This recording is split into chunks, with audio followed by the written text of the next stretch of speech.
Alrighty then. Welcome. This and that, 29 April 2025. Um, I think this is just the second day, and I don't think I'm going to continue unless there's some, massive demand. But I'm going to continue to talk about Communism, the Highest Stage of Ecology, the new book by Guillaume Suring and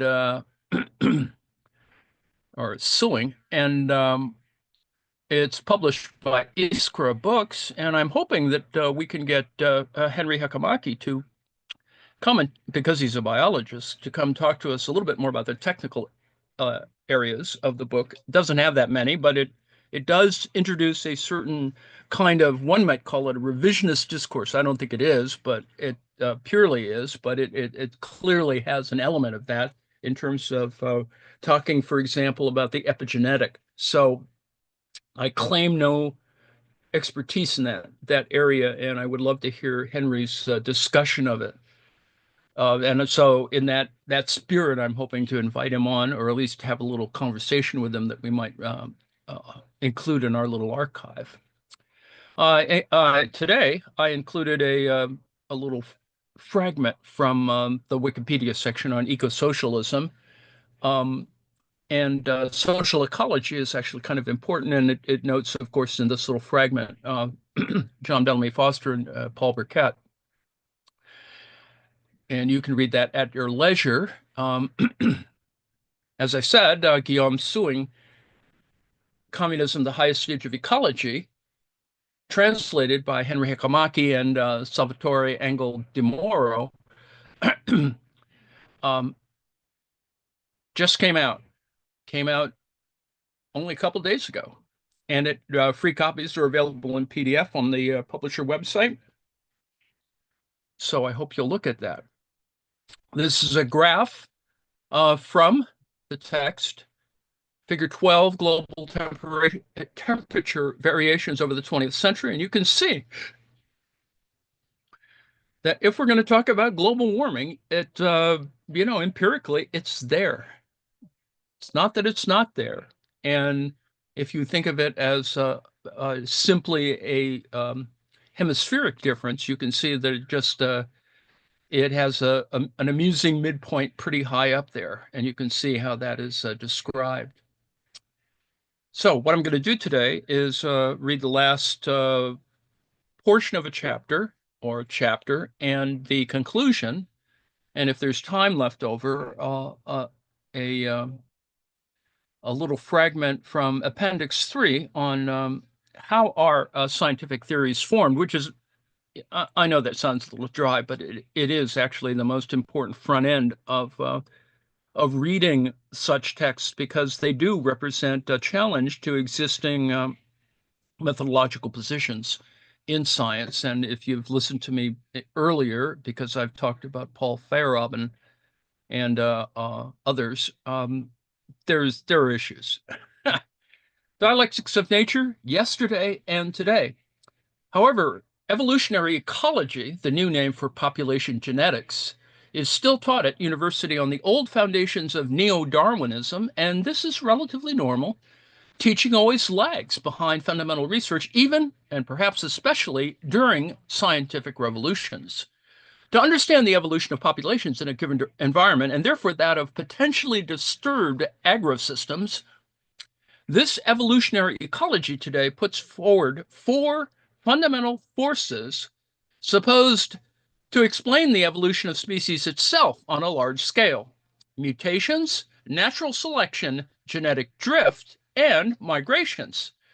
This highly descriptive and probabilistic approach equates Darwin's famous principles, individual variation, i.e., mutations for geneticists, and natural selection, i.e., what filters out these variations over the generations according to their suitability in the new environment, with two new forces unknown to the Darwinian model, and that is genetic drift, the ability of certain genes to evolve discretely without natural selection, which is very important, at least to consider relative to epigenetics, and migration, which randomly redistributes allele frequencies from a group of migrants that is not representative of the original population, certainly part of current ideological struggles. Neo-Darwinism has always added new laws to the fundamental driving force of Darwinism without ever questioning the basic postulate, as if life could be defined by a simple, non-exhaustive, and irreducible list of apparent characteristics. The great absentee, and with good reason, among these evolutionary forces, epigenetic acclimatization, that is, the heredity of acquired traits in euphemistic terms. Without dialectic, such an approach, even if materialistic, seeks in the almost mystified force of chance a functional alternative to theological finalism, but without identifying the necessary motor of evolution itself. Yet it is evident, in light of current knowledge, that among these forces, even if this may seem anti-dialectical at first brush, there are those who are just not evolutionary, but rather conservative. It's only the traumatic memory of the fixist inquisition that prevents our biologists from simply recognizing that living matter is endowed with such forces opposing evolution, because everything we know today in genetics and epigenetics confirms it resoundingly. Accepting the existence of these conservative forces would, in their view, amount to an absurd simplification, denying evolution once again. And yet there are. In fact, only dialectical materialism can identify the necessary, non-chaotic, non-finalist forms of living evolution between these two contradictory poles of variation and conservation. The mimetic and simplistic veneer of the indeterminism of modern physics on biology has long masked this obvious fact. By identifying living matter with matter taken in its totality, and by depriving living matter, part of this matter in the broadest sense, of certain particular additional qualities which make up both its quality and its history. Even quantum mechanics and thermodynamics show on a large scale that the indeterministic chaos of elementary particles contradictorily generates order and a certain stability, a certain solidity to our macroscopic world. Mutations, the first force in evolutionary ecology, are by definition accidental variations that are opposed to preserving the integrity of the individual, and more broadly, the stability of the species. It is for this reason that living organisms have developed a large number of metabolic strategies to prevent such mutations as far as possible. Most random mutations affect non-coding sectors of DNA, that's the majority, or recessive alleles that are not expressed in an organism that generally has two parental versions of each gene. If a mutation damages a gene, it will probably not alter the structure of the protein described due to the redundancy of the genetic code. That is, several triplets of bases in the DNA can correspond to the same amino acid in the protein described. Finally, even if a mutation occurs in an expressible sector, complex enzymatic systems are responsible for correcting mutations, permanently preserving the integrity of the individual's genome. It is these epigenetic mechanisms which are going to choose, quote unquote, which of the two parental versions will be expressed or suppressed relative to context, and act as a heterogeneous force of conservation, fighting against the evolutionary force of mutagenesis. These same conservative forces, however, by undermining themselves in the face of brutal environmental variations, will increase rather than moderate the frequency and effect of mutations, as if to ensure the integrity of a species on a larger scale in the face of environmental stress. The conservative forces reverse their actions so that increased variability produces a few survivors, even if it means that their population is ultimately radically different from the original one. Natural selection, the second evolutionary force, according to evolutionary ecology, is the sorting out of individual variations by environmental conditions, causing allele frequencies in the population to rise or fall over the generations. But we forget to mention that this natural selection can also be exercised in two totally contradictory ways. When the environment remains unchanged, natural selection tends to stabilize each frequency around an optimal form for that environment only by eliminating variations that are too great, even though they may be better in another environment. Such stabilizing natural selection then acts as a conservative rather than an evolutionary force. On the contrary, when the environment changes, the forms that were the best adapted are no longer so, and the new forms resulting from random mutations may turn out to be better in the new environment. Natural selection then actively disfavors the old forms in favor of the new on the model of mosquitoes' acquisition of resistance to insecticides or pathogenic bacteria to antibiotics.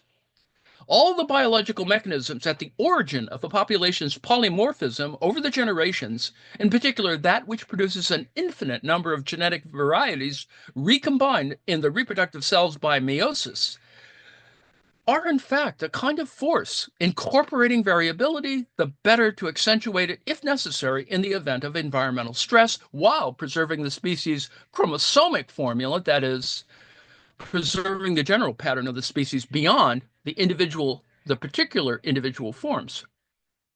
Genetic drift is an innovation of the neutralist theory, a rather late theory that strongly relativized the role of natural selection in Darwin's model of evolution.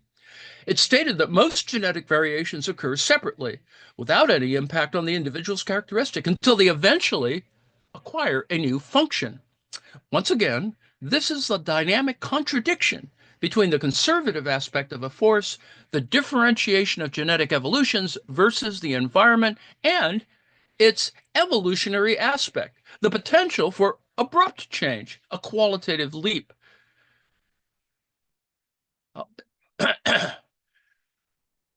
I'll leave it to Henry to answer that as to whether it's a punctuated equilibrium. When innovation becomes necessary in a changing environment, migration also responds to the dual imperative of species conservation through escape, that is, migration, from a now hostile environment, and the new alaic distribution resulting from a restricted group of migrants settling elsewhere in the new environmental conditions.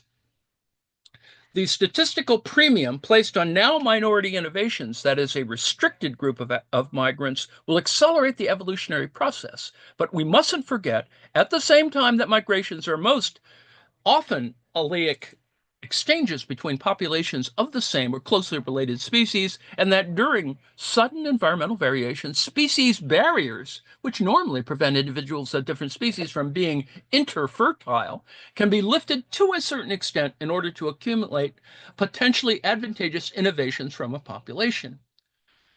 The hybrids resulting from these migrations can then ensure the survival of the species to a certain extent, conservation, but through the profound modification of their adaptive characteristics, that is, evolution, ultimately contradicting the conservative force from which it comes.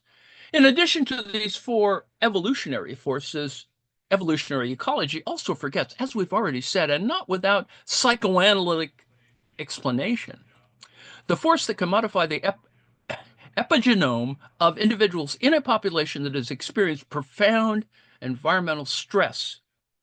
This is epigenetic acclimatization. In other words, the discoveries of Maturin and Lysenko. In fact, if the conservative forces active mechanisms for erasing epigenetic masks acquired during life and then restarting the process, it's not surprising that this is the case. While the basic model of the species has been reset from scratch with each new generation, adaptations have enabled these mechanisms to reverse themselves to rescue the marks that have been of particular interest, reinforcing a characteristic trait in the new environmental conditions.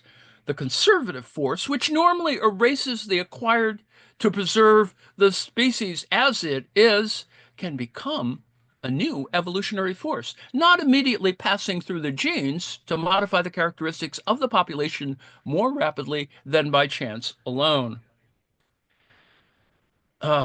Footnote 61, the epigenome is the set of marks acquired during an individual's life on or around his genes, i.e. his genome.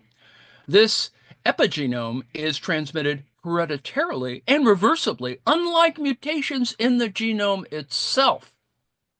Clearly, living matter is not driven by a chaotic force pushing it to constantly change, but rather by a dynamic contradiction intimately linked to the self-replicating property of its primitive molecules, nucleic acids, at the very beginning of the history of life. The development of these self-replicating molecular populations on a simple Darwinian model has, over time, accumulated a whole series of enzymatic strategies enabling them to actively escape from destabilizing environmental variations, and then to adapt to them by relatively taming the internal destructive forces of genetic mutation. Changing in order to conserve without, of course, succeeding, which makes the contradiction antagonistic, is therefore the general principle of species evolution. In other words, evolution is generated by material necessity, not in the sense of a predetermined goal set by a creator, as suggested by the theologian Teilhard de Chardin, but on the contrary, the only way to do this is to escape from one origin by submitting to the changing conditions of the environment. The only direction adopted by living matter is that of increasingly efficient liberation from the external environment, but without ever achieving absolute liberation, since life it depends entirely on the molecules and energy available in the environment. From a particularly fragile and volatile single-cell aquatic life, natural history has seen the emergence of multicell organisms seeking a certain stability in spite of the environment, immunity, homeostasis, cell regeneration, etc. More social and organized populations capable of significantly transforming the environment in an attempt to stabilize it, and then mobile forms capable of fleeing sudden variations and protecting their descendants outside the aquatic environment in an amnion equivalent to a fully stabilized aquatic environment.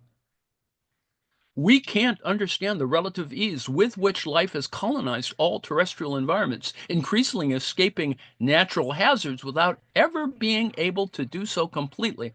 Remember the impact of biological crises on the entire biosphere in geological history without taking these contradictions into account.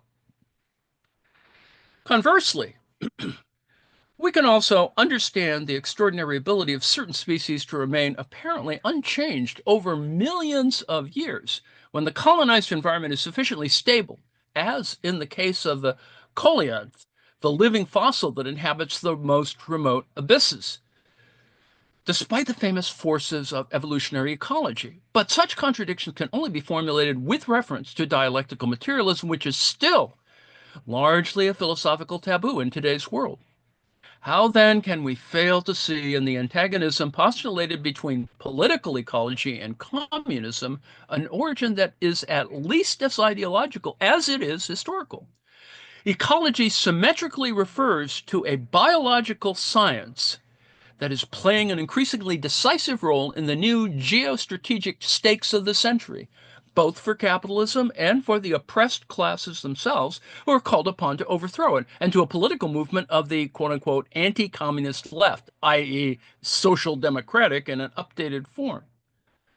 But in the face of this ideological adversary, within the anti-capitalist front, Marxism's weakness undoubtedly owes us much to the neglect of its history, in particular its agroecological experience in the USSR, as to the Lysenko affair.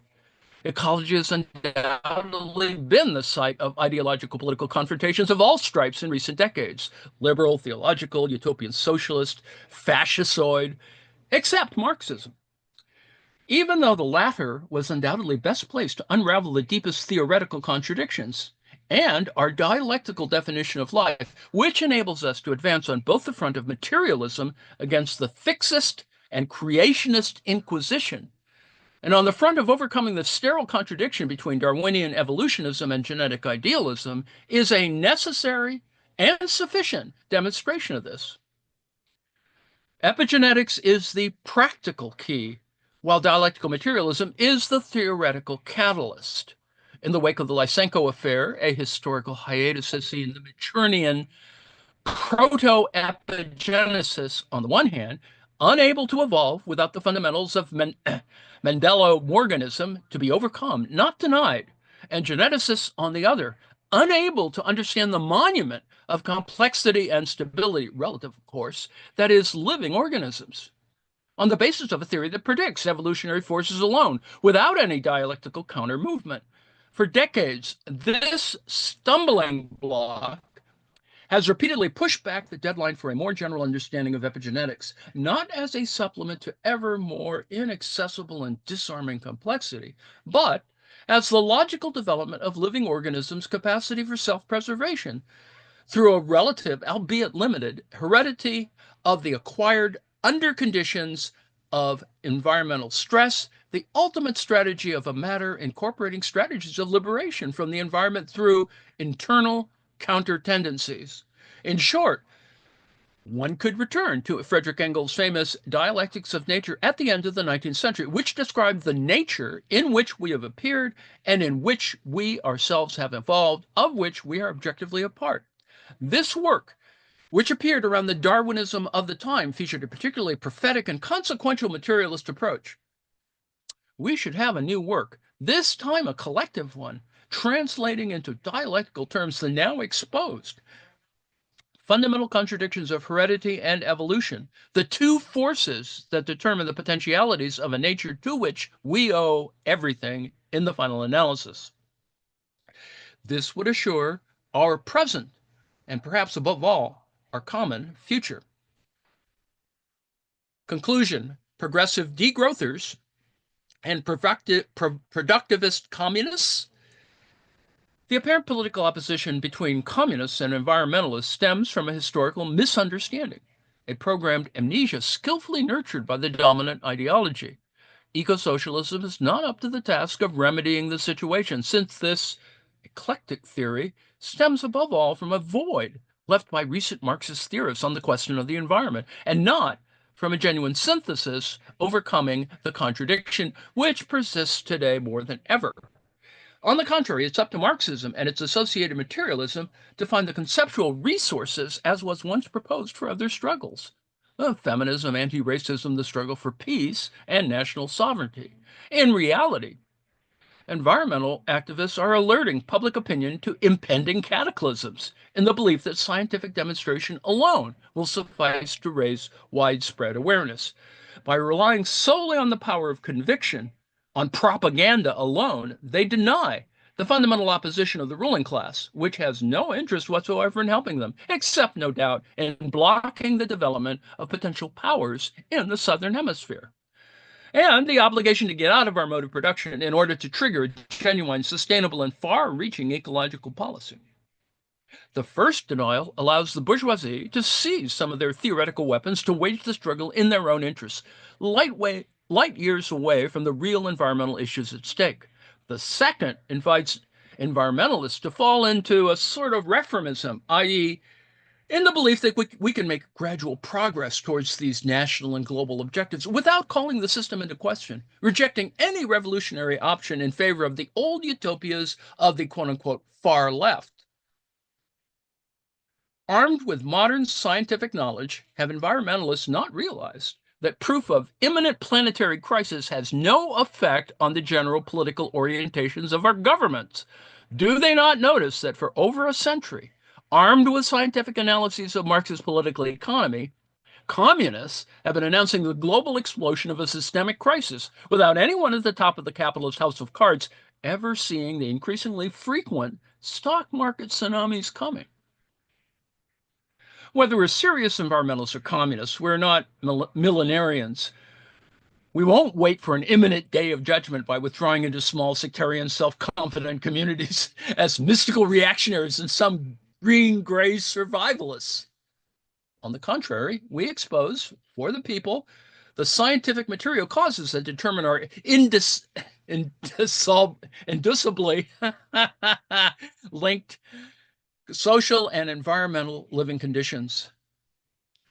And we fight against the ruling class that stifles our analyses, seeks to silence us unless it is to set us against each other. But in order to arrive at a single set of demands and a truly revolutionary orientation, we must first overcome certain theoretical misunderstandings that still divide us today. The first of these conceptual misunderstandings pits progress against degrowth, or degrowth. From the point of view of many environmentalists, the fact that our resources are limited necessarily invites us to retreat, never to dialectically go beyond them. Human progress has always advanced dialectically, periodically finding revolutionary solutions and paradigm shifts that can overcome a specific limit to human development. Obviously, this progress implies a moving from the old to the new, and therefore losing certain traditional aspects in favor of radical innovations, which is not to say that we still don't remember them. Nostalgia combined with the fear of the future can lead some activists to turn away from progress in favor of a quote unquote new approach, a return to an idealized past. As if we could really go back to the past collectively, other than through the global crisis we're supposed to be fighting against. Ever since the postmodern philosophers, profoundly anti Marxist, fired on the very notion of progress, ultimately judged to be quote unquote totalitarian, green activists may be tempted to submit to the dominant injunction, only to twist it into a more politically correct degrowth. Of course, we need to economize on our resources, but above all, we need to give ourselves the time to innovate and create the conditions for a truly liberating overhaul. Degrowth can only be an end in itself, a paradigm for Malthusians of the worst kind. It's no longer a question of saving to ensure the future, but of asking future generations and present day populations who do not benefit from our wealth and who would legitimately like it for themselves to live more modestly than their parents. This is an unprecedented situation which reflects what we are all experiencing or suffering. For many generations, working class people have lived with the hope that their children will live better than their parents. Today, the opposite is true, and we can clearly see the deterioration in children's living conditions compared to those of their parents at the same age. Degrowth, is therefore the incorporation into militant discourse of the relative failure of class struggles in the face of an increasingly agonizing and bellicose capitalism. Don't we have anything better to offer than the doom and gloom towards which the bourgeoisie wants to drag us? Capitalist productivism, defined by environmentalists as production for production's sake, has only recently been copied by the socialist camp when it was already deteriorating ideologically. For capital, the key is to generate rapid growth with easy, immediate solutions. The massive consumption of hydrocarbons is a blatant example of this, as is the massive use of the energy sector. These are mechanistic solutions for the use of chemical inputs with immediate return on investment in agriculture. These are short-term solutions which in the long term lead to increased dependence and rapid depletion of stocks and fertility. On the contrary, with the aim of a solid and lasting, rather than profitable, national defense against predatory capitalist encirclement against the USSR, against the murderous blockade on Cuba today, socialism mobilized considerable human, financial, and material productive forces to implement ecologically sound plans without losing productivity wherever possible. This included costly investment in hydroelectricity, nuclear fusion, agroecology. Such choices were able to continue even when these countries found themselves in serious difficulty, as in 1948, in the immediate post-war period, when a ruined Soviet Union resolutely opted for large-scale agroforestry. This should give pause for thought to the most anti-communist of our militant environmentalists. Capitalism denies the natural limits of our growth, of our collective progress, with a highly mechanistic, formalistic, short-termist vision. Political ecology, on the other hand, enshrines them in a priori, idealistic, and fatalistic submission, contrary to the very nature of militant commitment. Communism, on the other hand, looks for the causes of such limits instead of denying them, and then seeks as far as possible, technically and scientifically, to overcome them dialectically instead of going backwards. In this respect, communism is fundamentally progressive without being productivist, since it emphasizes the sustainability of solutions rather than immediate satisfaction. Everything in our history shows that we've always evolved and progressed by overcoming seemingly intangible cycles and harmonies.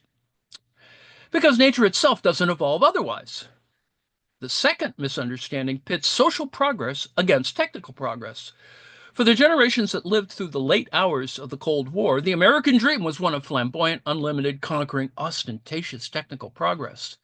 While in the East, we saw only shortages and frustration on television. The backwardness of the socialist camp in the post-Khrushchev era was real, of course, but very relative, since it sought above all to break capital's deadly grip while seeking to satisfy the vital needs of as many people as possible. Against this backdrop, the idea was born, contrary to human history, that technical progress, comfort, and abundance are synonymous with capitalism. However, this is not the case, and the younger generations are beginning to understand how warmongering imperialism does not stimulate technical progress, but rather blocks it.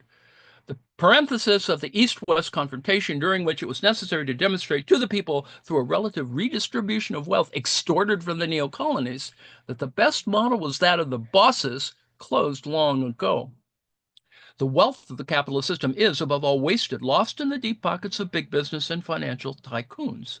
It only contributes to the major collective investments advocated by the scientific community when the context urgently requires it, and when it's usually already too late. The anarchy of production that characterizes the system prevents any democratic planning on major common issues, and it should be obvious to environmental activists that social and ecological progress cannot be envisaged without at the same time unblocking technical progress. For it is this that will enable new alternative energy technologies to overcome current shortages with as few setbacks as possible for the people and, if possible, with advances. For example, it is imperialism that is currently blocking all funding for thorium-based molten salt reactors, even though these are risk-free because they would compromise the military-industrial nuclear weapons lobby with which the uranium circuit has been linked for decades. It's also agribusiness that has always blocked research into agroforestry because it would give people greater national sovereignty and remove the limits to soil fertility that underpin Western agricultural monopolies. Technical progress is a prerequisite for social and ecological progress, as it is only through massive organic production, for example, that we can ensure a redistribution that is not reserved for a few petty bourgeois, but for the broad masses. In all areas of agroecology, it has been proven that no alternative to intensive agriculture can be envisaged without a massive increase in productive forces and technological innovation. Intensive agriculture is based on highly mechanistic concepts. Inputs formally replace what the soil provides for plants, and farmers simply have to passively pour them onto the fields and wait for short-term results. Organic farming, on the other hand, requires a great deal of scientific knowledge and know-how on the part of farmers who become the engineers of their own land. And it is, again, a development of productive forces that only socialism can ensure. The final misunderstanding is between technical and scientific progress. For many environmentalists, a distinction needs to be made between technical progress, which produces machines that degrade the environment and upset its natural balance, and scientific progress, which provides objective arguments in the battle of ideas for the environment. One would be an enemy, the other an ally, at least tactically. It's easy to forget that here, too, things are indissolubly linked. It was by preserving and observing nature, by developing the natural sciences, that most technical innovations were born. In this respect, almost all the molecules used by the pharmaceutical industry come from research protocols carried out on natural ecosystems, where we strive to preserve as much biodiversity as possible. It is by protecting species, even those that might seem useless to man at first glance, that we will be able, in the future, to find potential sources of molecules capable of improving our health conditions in the face of this or that new threat. As we've seen, the Soviet Zapovedniki were reserves that were off limits to humans and could, if necessary, be used as observatories for science. This refers to, the reservation or setting aside of large-scale plots of land, But, Stalin was not Teddy Roosevelt. And not just for agrobiological research. Under the banner of socialism, they guaranteed a remarkable biodiversity in the vanguard of today's environmentalist ideals. Even in this field, we've seen how capitalism, on the contrary, hold back the development of knowledge. For example, the transformation of classical genetics into epigenetics because of the downward trend in the rate of profit and ideological opposition to dialectical materialist solutions. However, it is with more dialectics that we can look to the future, not with fear and fatalism, but with hope and confidence in mankind. Science, even when slowed down by the system of social domination, has always made it possible to propose affordable solutions to the problems of our time. And it is undoubtedly only when we have definitively emerged from our prehistory, that, i.e., that of the class struggle, to use Karl Marx's formula, that we will be able to look with serenity at the fundamental issues of our collective future. As far as soil fertility and energy are concerned, resource limitations are an incentive for research, and humanity has always been able to overcome such limits, not thanks to capitalism, but rather in spite of it. Just as immigration is not responsible for structural unemployment, just as physicist formulas are not responsible for the American bombings of Hiroshima and Nagasaki, so technical and scientific progress is not responsible for the environmental damage caused by the best disguised class, the bourgeoisie. This is our common enemy. So that's the conclusion to the text. I note that I have probably enough time to read the Appendix 3, How is a Scientific Theory Born? Alfred Wegener is known as the great discoverer of the theory of plate tectonics in 1915.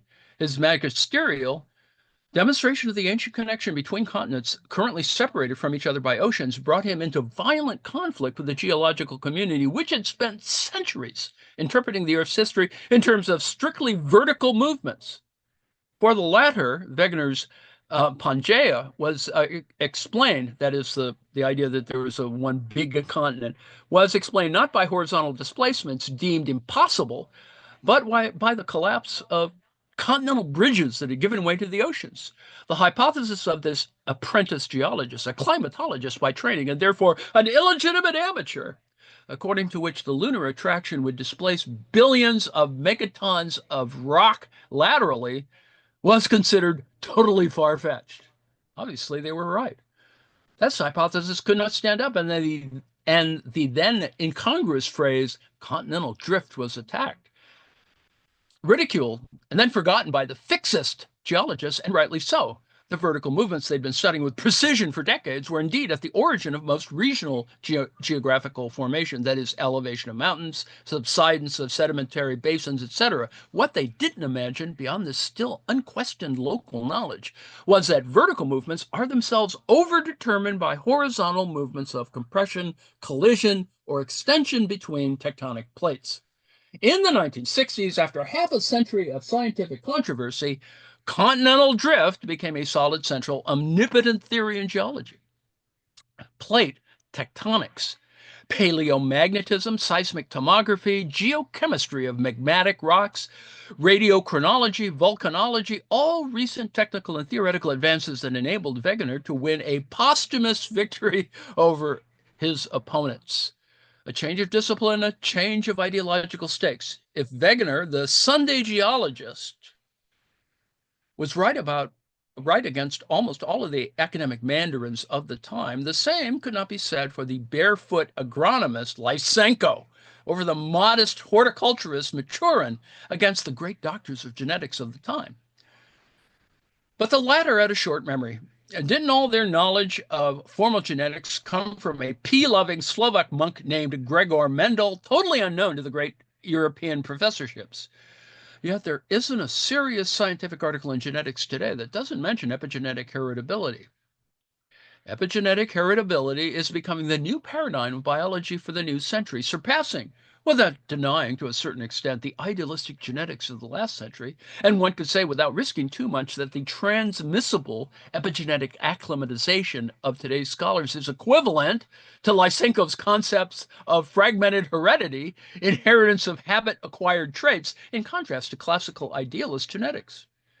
It is what plate tectonics is to Wegener's misguided continental drift versus the fixist geologies of the day. Now, of course, Lysenko made some serious scientific errors, notably by metaphysically opposing the discoveries of formal genetics to his own, as if the hypothesis could be immediately confronted in a fight to the death without waiting for the verdict of future technical advances.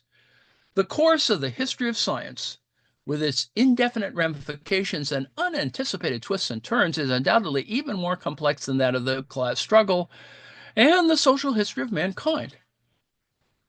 However, beyond these errors, most of Lysenko's discoveries were not charlatanry, and the only response to the theoretical connection that can be made between epigenetics and Maturianism is ignorance and indifference. It's no longer mockery. Let's not forget that even great discoverers like Mendel have had their share of charlatanism. When Mendel discovered the particle and independent transmission of P traits in the course of his hybridization experiments, i.e., the transmission of genes, he also observed, when considering the transmission of traits taken two by two, that while some are indeed transmitted independently, others are transmitted to offspring much more often together than separately. He therefore erred by omission or fudged certain statistical results to support his theory, despite these troublesome observations. It wasn't until the beginning of the 20th century with T.H. Morgan that these statistical links between genes were explained by the fact that they could be carried by the same chromosome. Genes that were actually transmitted independently of each other were simply carried by different chromosomes.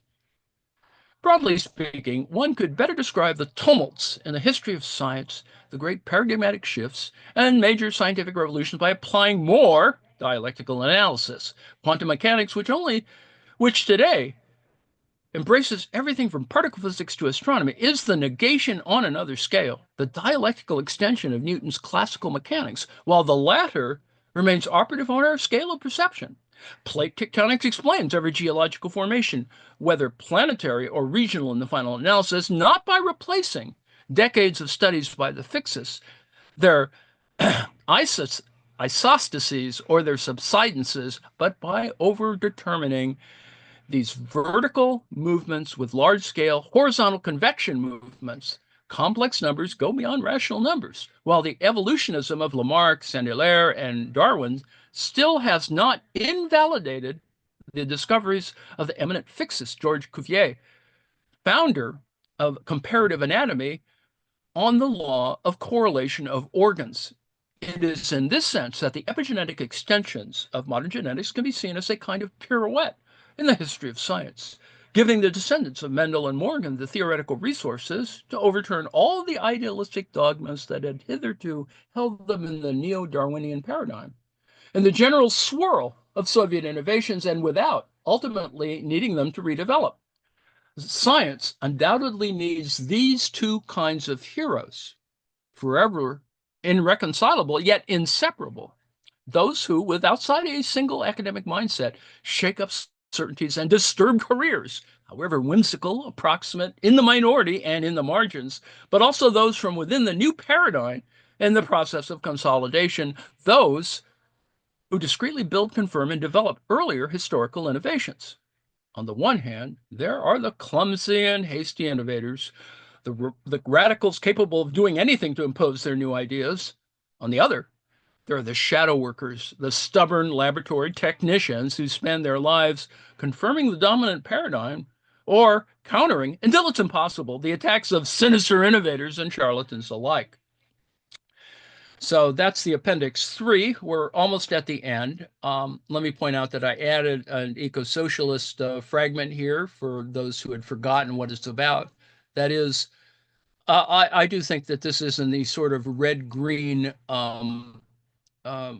sort of a spirit, that the suing text is in that red-green, sort of path of production. And it's important to note that, it is the problem generally of capitalism that still are the problem. And one needs to get past sort of ideological constrictions of, capitalist constrictions on science. And of course, the drive, as we are currently now seeing that more neutral federal, funding for science is being dismantled so that corporations can take it over for other means. So there, anyway, I included this section here on eco-socialism. I put in a little thing that asking a kind of a question, and one worth discussing anyway, in terms of climate change, is does eco-socialism actually work? And it is a kind of a reference to Evo Morales. It shows that entire nations can, um, at least for a time, before politics set in, that eco-socialism can become national policy, as it has, I think, in Colombia currently.